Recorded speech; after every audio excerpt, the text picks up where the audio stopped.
हिंदू अभी भी कुंभकर्ण की नींद सोए जा रहे। क्या उखाड़ लिया आपने? हमने 4-5 बार 6 बार कह दिया, युवा यहाँ बैठ जाए, हमारी बात मानने को तैयार नहीं। क्या राष्ट्र का खाक निर्माण करोगे? क्या तुम्हारी बहनों का खाक रक्षा करोगे? क्या तुम अपने हिंदुओं की रक्षा कर पाओगे? बिल्कुल नहीं कर सकते हो, एकदम निकम्मे हो। वो व्यक्ति हो सकता है अपने आप को बलिदान करने के लिए तैयार होता, खुद को मिटाने के लिए तैयार होता, वो राष्ट्र का निर्माण कर सकता है। आप लोगों को क्या लगता है केवल कन्हैयालाल के साथ होकर के रुक जाएगा मामला?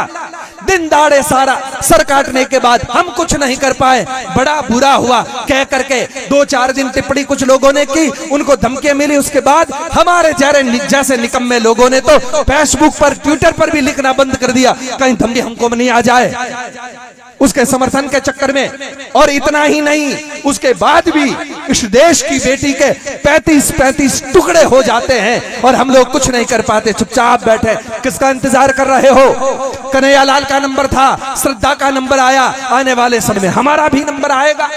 हम मौन रहेंगे तो बोलता है उसको कोई न कोई जरूर सुनता है, और कौन सी बात कब किसके खटक जाए और कब कोई खड़ा हो जाए। आंदोलन ऐसे ही खड़े होते हैं, एक व्यक्ति से शुरुआत जब होती है तब बड़ा आंदोलन खड़ा होता है। वो आंदोलन क्या नहीं कर सकता है?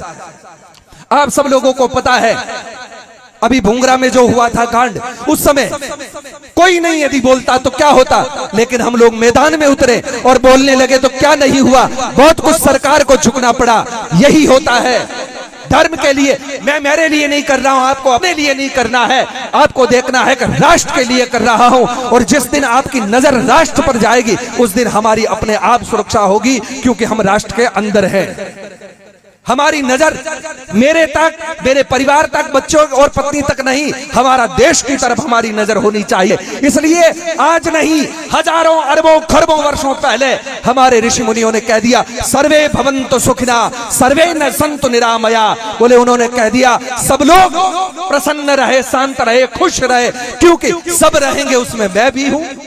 अकेले के लिए मांग लेता तो केवल छोटी सोच होती, संकीर्ण विचार हो सकता था, लेकिन सर्वे भवन्तु सुखिना, सब सुखी हो, उसमें तो मैं भी हूं।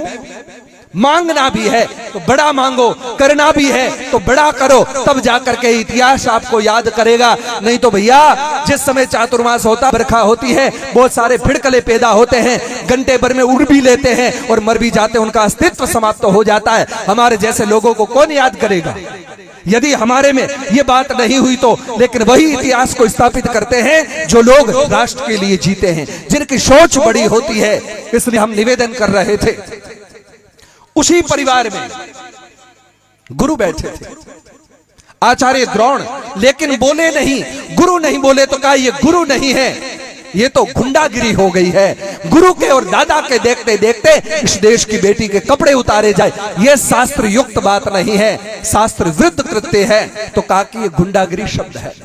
तब से लेकर के अब तक कई लोग अपने आप को महात्मा कह करके किसी का मर्डर करके चला जाता है, कोई चोरी करके चला जाता है, कोई बलात्कार करके चला जाता है, फिर लोग कहते हैं महाराज साधु तो सब ऐसे ही है। हद हो गई, ऐसे कैसे हो? एक बार हमारे से आकर के बात करें, ऐसा कैसे हो सकता है?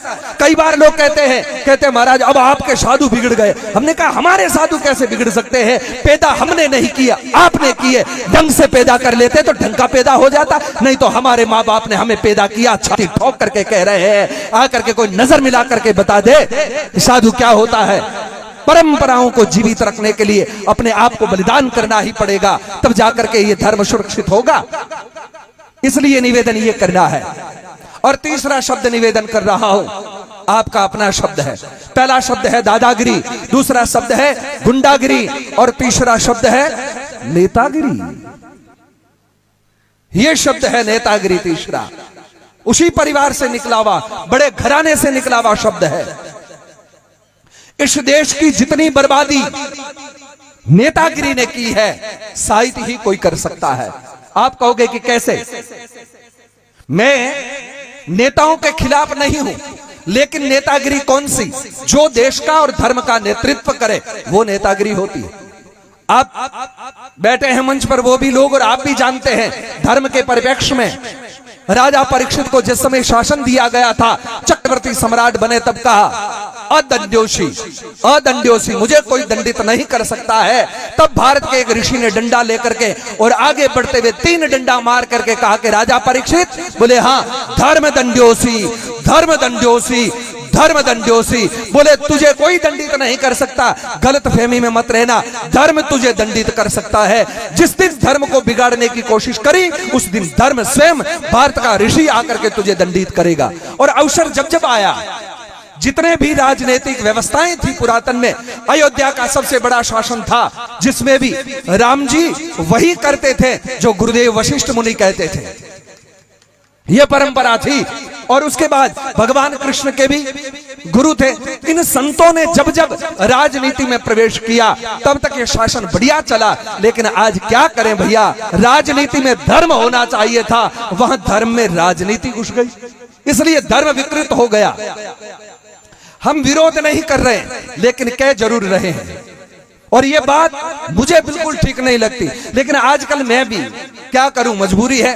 कार्यकर्ताओं की मांग होती कभी कभार, कभी कभी मंच वाले लोग भी इतने बिछ जाते हैं कि क्या करें। बाकी हम तो साफ साफ कहने वाले लोग हैं। यदि कोई, साधु संतों में भी बहुत बड़ी बीमारी है, क्षमा करे महात्मा, लेकिन एक ऐसे महात्मा होते जिसको ऊपर बिठा करके विशेष आसन दे करके, बाकी जो उम्र वाला महात्मा होता उसको भी नीचे बिठाते हैं। और यदि कोई नेताजी आ जाए, तुरंत कुर्सी ला करके ऊपर बिठाते। ये धर्म विरुद्ध कृत्य है, नहीं होना चाहिए।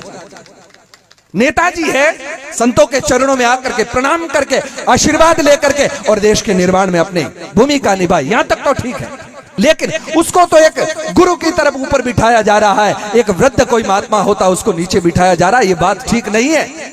आप लोगों को ये करना चाहिए, जिसका जहां स्थान, मैं ये नहीं कह रहा हूं हम लोगों को ऊपर बिठाओ, हमें तो कोई फर्क ही नहीं पड़ता। मैं तो आज दिन तक जिंदगी में अपना आसन लेकर के नहीं चला कि धरती ही अपना आसन है, जहां जगह मिल जाए बैठ जाना चाहिए। लेकिन ये कह रहा हूं, जब राजनीतिक लोग आते हैं, तब साहब लोग रिसीव करने के लिए सामने जाते हैं और वहां से गाजे बाजों के साथ लाते हैं। क्या बड़ा काम कर दिया आपने, क्या बलिदान है। आज दिन तक हम निवेदन करना चाहते हैं, राजनीतिक व्यक्ति में जितने भी राजनीति के लोग रहे, उनके परिवार से आज दिन तक सरहद पर किसी की मौत नहीं हुई है। और जितने भी राजनीतिक बड़े धुरंधर लोग हैं, उनके परिवार से एक भी कोई साधु नहीं हुआ है।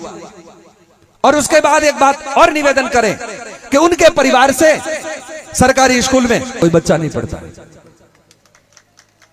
अब विचार करो, यही तो केंद्र बिंदु होते हैं और उसमें एक जगह भी उनका प्रवेश नहीं है, फिर भी जी हजूरी करने की आवश्यकता क्या है। क्या कर दिया, अरे भैया 1400, 1300, 1400 साल से यहाँ का इतिहास है, एक रोड नहीं बना पाई राजनीति। वो राजनीति क्या काम की, आपकी श्रद्धा का आदर नहीं कर पाई, वो राजनीति क्या काम की। या लोग कितने मुश्किल से इस मंदिर तक पहुंचते हैं, क्या काम आएगी आपकी राजनीति। अब तक रोड बन जानी चाहिए थी और अब तक ये मंदिर भव्य बन जाना चाहिए था। इतना सा मंदिर अभी भी खड़ा है। आज निवेदन कर रहे हैं हम आपसे, जिस जगह पर 10 से 15 घर मुसलमानों के होते हैं, वह मस्जिद खड़ी हो जाती है। हजारों की तादाद पे हर वर्ष यहाँ आते हो, उसके बाद भी इतना सा मंदिर है आपके पास, क्या करोगे। इस मंदिर को भव्य बनाना चाहिए, इतने लोगों की श्रद्धा है। और मैंने पहले भी शब्दों में कहा है कि केवल मंदिर ही नहीं, सनातन धर्म खड़ा हो रहा है।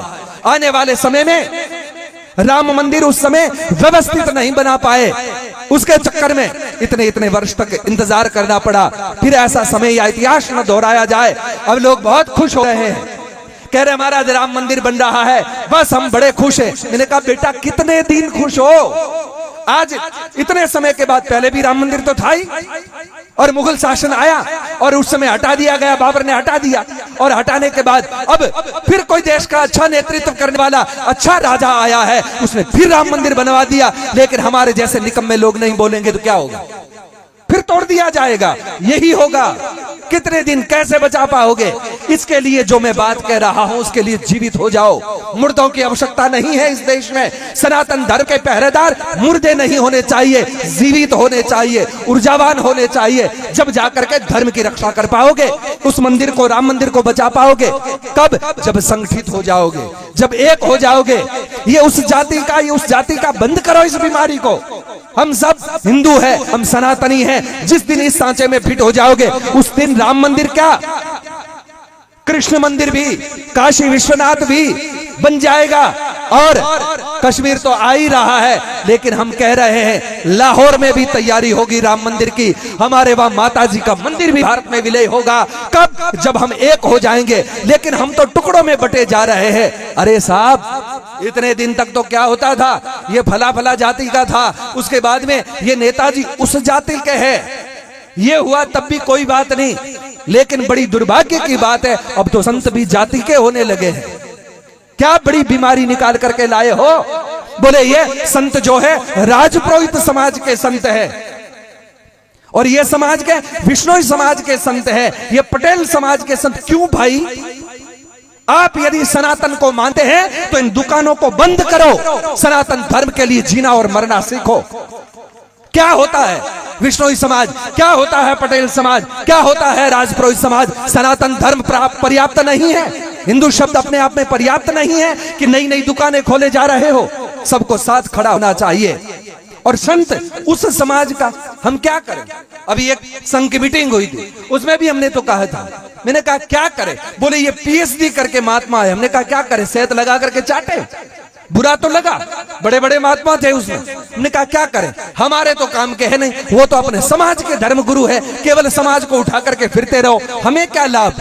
यदि पीएचडी करके आए हैं तो भारत के सभी युवाओं को जगाने का कार्य करें। वहां मजहब न देखा जाए, जाति न देखी जाए, सनातनी अपने आप में पर्याप्त है, तब अच्छा इन्वेस्ट है, अच्छा यूज है, हम समझ पाएंगे।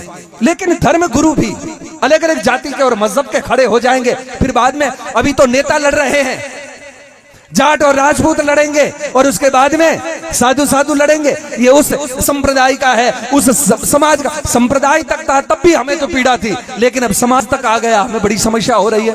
क्या करोगे? धर्म को कैसे बचाओगे? जगह जगह टुकड़े हो रहे हैं। इसलिए हम आपसे हाथ जोड़ करके अपेक्षा करें कि संत को कभी भी जात मत पूछो, बंद करो जाति पूछना। अब लोग जहां भी जाते हैं पूछते महाराज आपका किस घर का दूध है? हमने कहा दूध भर गया है यार, बंद कर, सनातनी हूं। और यदि तुझे सनातन के नाते बुलाना है तो ठीक है, नहीं तो मत प्रणाम कर, मत बुला, जरूरत नहीं, साधु हूं, कहीं से भी मांग करके खाऊंगा। क्या समस्या है? किस जाति को हो, क्या दूध है, बंद करो। ये सब धर्म को मिटाने की बातें हैं। इसलिए निवेदन करना है सभी से, आपसे आशा अपेक्षा कर रहा हूं, जिस धराधाम पर बैठे हैं, परम पवित्र भूमि है, ऊर्जावान भूमि है, जो बहुत कुछ देती है, इस भूमि से हमें संकल्प लेना है, अब ये जातिवाद बंद करें। और हम निवेदन कर रहे हैं, भविष्यवाणी ही समझ सकते हो इसको, क्योंकि मैं नहीं कर रहा हूं, ये शास्त्रों ने बहुत पहले कह दिया। बोले एक समय के साथ साथ सारी चीजें होती है, राजाओं का राज नहीं रहा, राजनीति नहीं रहेगी, कुछ नहीं रहेगा, धीरे धीरे परिवर्तन होगा, होना ही है। बाल्यावस्था नहीं रही, जवानी आ गई, जवानी नहीं रही, बुढ़ापा आ गया, बुढ़ापा भी नहीं रहा, मौत आ गई, तो फिर बाद में ये सारी व्यवस्थाएं कैसे रख सकते हो? परिवर्तन ही संसार का अटल नियम है, और उसको स्वीकारना सीखो। सब लोग साथ उठो बैठो, हिंदुओं को एक करो।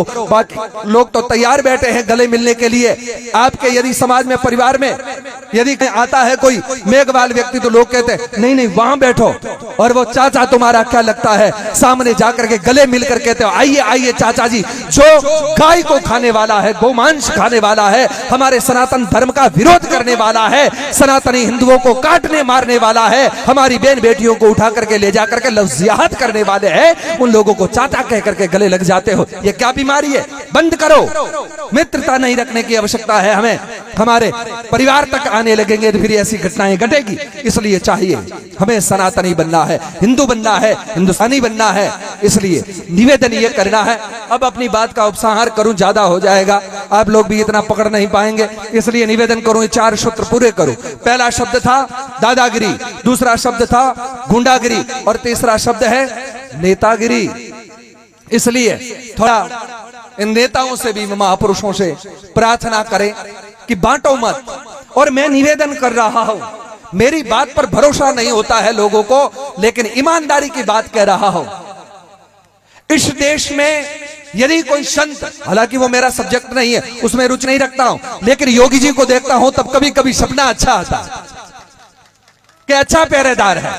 ऐसा यदि कोई आना चाहे तो उसको ये नहीं कहना मैं राजनीति में आ रहा हूं कि बड़ी सेवा करूंगा, रोड बना दूंगा, टंकी बना दूंगा, इसलिए हमें वोट दे दो। नहीं, उसको कहना केवल हिंदू हो वो मुझे वोट दे और हिंदू के लिए काम करूंगा, और नहीं जीत जाए तो इस सन्यासी का नाम बदल देना। लेकिन इतनी छाती नहीं कर पाते हैं, लगता है कि इस चक्कर में कहीं हार नहीं जाएं। अरे छोड़ो, ट्राई तो करके देखो, और एक बार ट्राई करोगे तो पता चलेगा कि शब्द कितना बलवान है।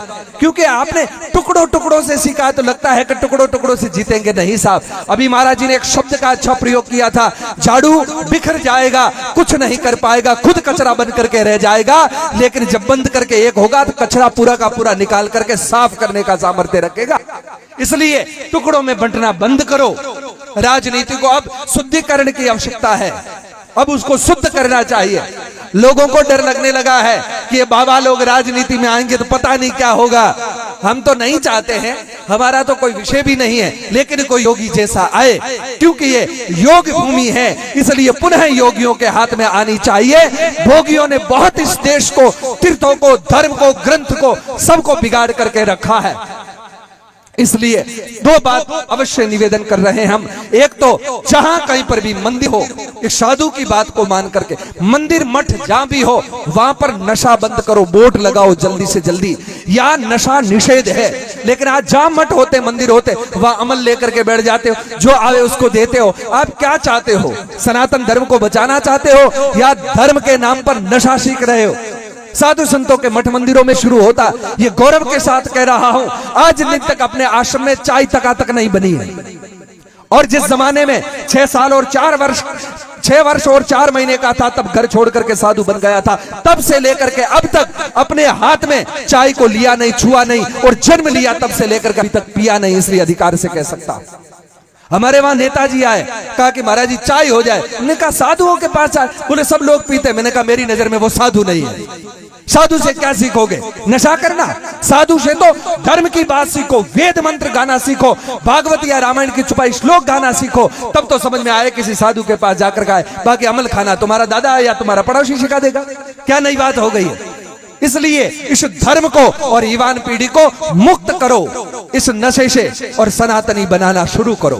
पवित्र होता है। अरे भैया, भगवान के मंदिर जाते हो तो कैसे जाते हो? बोले ना धो करके महाराज मंदिर जाते, अपने आप को पवित्र करके, और मंदिर में जाकर के अमल खाते हो, वही डोडे खाते हो, फिर पवित्र रहे? बिल्कुल भी नहीं रहे। भगवान के नाम पर तो बिल्कुल धंधा बंद करो कि महादेव को ये चढ़ता वो चढ़ता है। महादेव ने आज दिन तक हमको टेलीफोन नहीं करके कहा कि महाराज क्यों मना कर रहे हो, ये तो हमारा भोजन है। बिल्कुल गलत, हरार, ऐसा नहीं करना चाहिए। इसलिए हम कह रहे हैं सनातन धर्म के लिए सभी लोगों को सक्रिय होना चाहिए, अच्छी शर्तों के साथ राजनीति को नई करवट देनी चाहिए। अस्तु, हमें निवेदन अंतिम शब्द करना है अब, और वो शब्द क्या है फिर एक बार दोहरा दे। दादागिरी, गुंडागिरी, नेतागिरी, और चौथा शब्द है चमचागिरी। आप लोग बहुत प्राय उपयोग करते हो, बोले ये 1 नंबर का चमचा है, या ज्यादा चमचागिरी मत कर। चमचा एक ऐसी चीज है, खीर में भी चला जाता है, राबड़ी में भी चला जाता है, हलवे में भी चला जाता है, और मुंह में भी चला जाता है। अरे चमचों ने इस देश को बर्बाद किया है। इसलिए लोग कहते हैं ना, मालिक तो बड़ा मेहरबान, लेकिन चमचों से अब क्या करे बताओ। इन चमचों ने इस देश को बिखेर कर करके रखा है, इसलिए चमचों से सावधान। और चमचा कौन? कई बार हम लोग देखते हैं कि कोई आदमी के साथ कोई आदमी होता है, कोई छोटी नोकझोंक हो जाती है तो वो याद रखता है, खुद तो भूल जाता है, और जैसे मिलने की बात करता, बोले आप भूल गए साहब, उस दिन उसने आपके बारे में ये कहा। मतलब वो मिलना चाहता, साथ बैठना चाहता है, लेकिन वो चमचा नहीं बैठने दे रहा है। वो कह रहा नहीं इसने गलत किया है। और इन चमचों के चलते 3 करोड़ लोग बलिदान हो गए। कौन? पहले भीष्म पितामह थे, उसके बाद आचार्य द्रोण, और राजनीति की कौन सी? बोले उस समय राजा धृतराष्ट्र बैठे हैं और वो कुछ नहीं बोले, मौन रह गए। मौन रहना ही राजनीति है। कब बोलना कब नहीं बोलना बड़ी तैयारी रखते नेता लोग। बोले यहां बोल गए तो वोट कट जाएगा, यहां बोलने में फायदा होता है। और राजनीति को, अरे साहब, अच्छे लोगों को कोई लेना देना नहीं है लोगों की समस्या से, लेकिन वोट कैसे आते हैं, तुरंत आकर के धरना कर देंगे। बोले इसको गिरफ्तार करो, ये नहीं करो, नहीं तो हम धरना कर देंगे।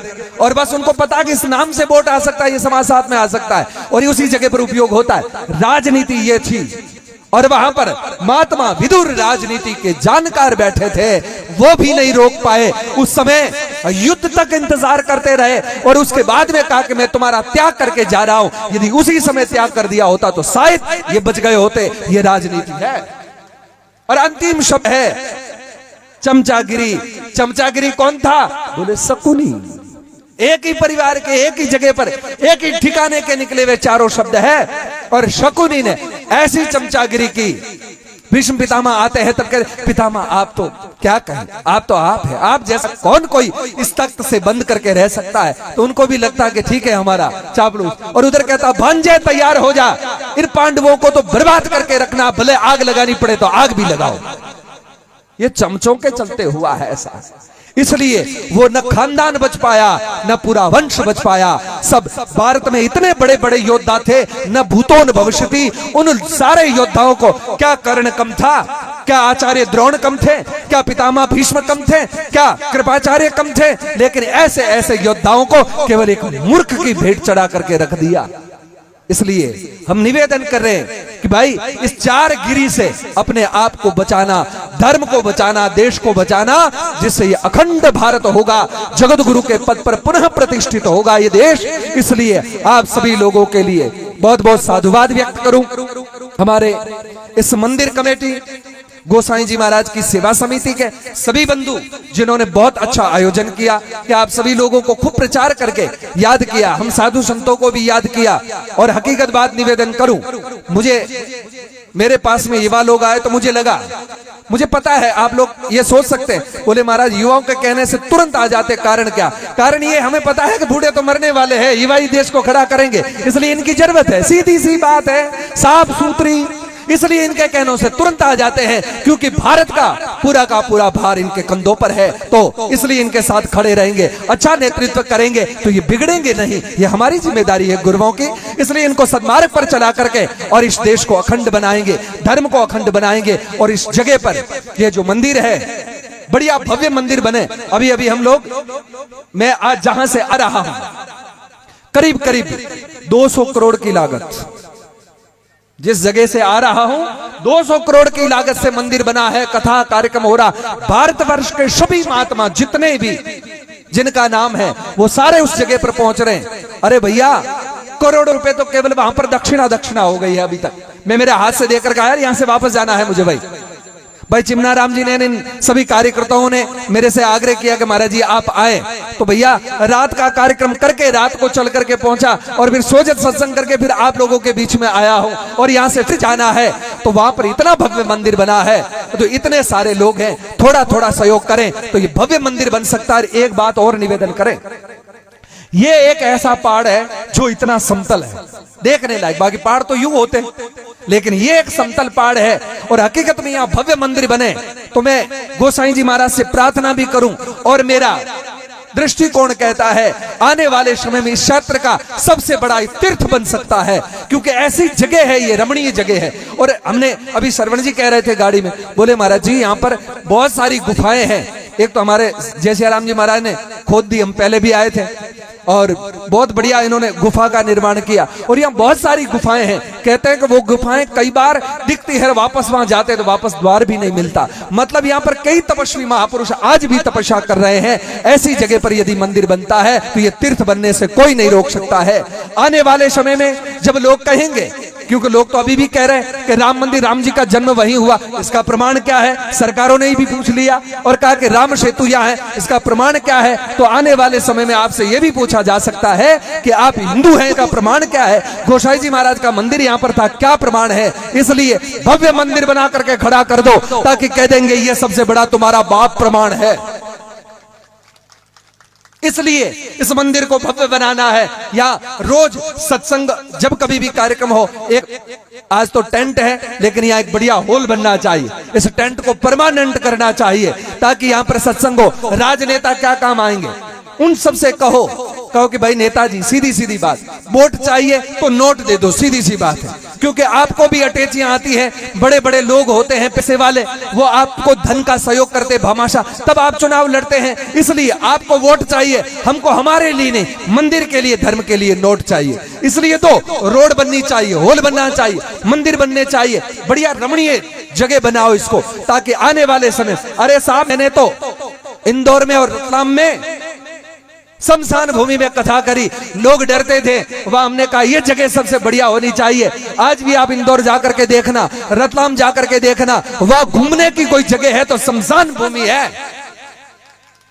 और ये बाड़मेर बहुत दूर नहीं, वहां पर भी मैंने कथा करी, घूमने गए, तब उन्होंने कहा यार शमशान भूमि ऐसी रूखी रूखी लग रही, नहीं, ये सबसे बड़ा हमारे जीवन के जितने यज्ञ होते हैं, संस्कार होते हैं, अंतिम संस्कार हमारा ये भी अच्छा होना चाहिए।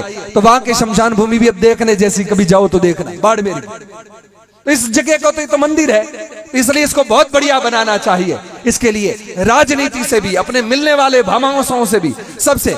और ये हमारे पुजारी युवान पुजारी है, इन्होंने शुरुआत करी, शायद मेरे ख्याल से पहला कार्यक्रम ही रहा होगा, इतना बड़ा है ना, पहली बार इन युवा ने। एक बार ताली बजाएं आप सब लोग इन युवाओं के लिए। और हमारे, इनका क्या नाम है,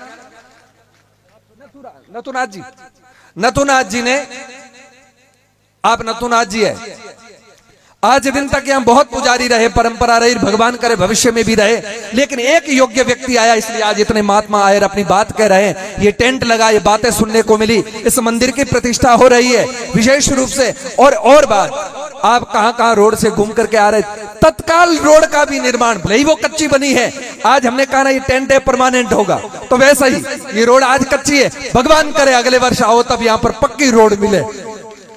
युवान लोग ही कर सकते हैं। अरे भैया, भले ही बाल सफेद आ जाए, लेकिन सोच को कभी बूढ़ा मत होने देना। बाल बूढ़े हो जाए तो चलेगा, शरीर बूढ़ा हो जाए तो चलेगा। इसलिए कहते हैं कि मोदी की युवा सोच है। बाकी भारत जोड़ो यात्रा वाले भी बहुत चल रहे हैं, लेकिन वो बूढ़ों से गए गुजरे हैं, लेकिन वो आदमी बूढ़ा होकर के भी आज युवान सोच रखता है, पूरे विश्व को सामने ला करके चरणों में रख दिया। ऐसी सोच ला करके खड़ी करो, ताकि यहाँ पर बहुत बढ़िया हो सके इस मंदिर का निर्माण। ये हम सब लोगों को देखना है, सबको संगठित होना, साथ होना है। और मैं तो चाहता हूं, ये मेरी अंतरात्मा, लेकिन मुश्किल है, दोनों मंदिरों को एक बनाया जाए, सारे पैसे लगे तो और भी आनंद की बात है। लेकिन आपकी मौज है, जैसा भी हो, लेकिन ये भव्य मंदिर बनना चाहिए, ताकि हमारे इस क्षेत्र का सबसे बड़ा मंदिर हो। क्योंकि गुजरात से, महाराष्ट्र से भी लोग यहाँ पर आए हैं सत्संग में, इस कार्यक्रम में, यहाँ दर्शन करने, प्रसाद चढ़ाने, तो पूरे विश्व भर के लोग यहाँ पर जुड़े, हमारे देश के लोग जुड़े हैं, तो इस मंदिर को भव्य स्वरूप देना चाहिए। इसलिए बहुत ज्यादा हो जाएगा, आप लोगों को ज्यादा कुछ नहीं कह करके इतना ही पर्याप्त है। आप सभी लोगों का पधारे हुए संतोष है। पुनः एक बार क्षमा चाहेंगे कि यदि कोई कहने में ऐसी बात कही हो जो आपको दुखी हो तो क्षमा करना, और फिर भी क्षमा न कर पाओ तो अपने आप को भी मेरे जैसा बनाना। और रही बात दूसरे जितने भी युवान हैं, उनसे भी यही निवेदन करना है कि बहुत सारी आपदाओं को झेलना पड़ेगा, बहुत सारी टिक्का टिप्पणियां भी झेलनी पड़ेगी, लेकिन तैयार रहना पड़ेगा।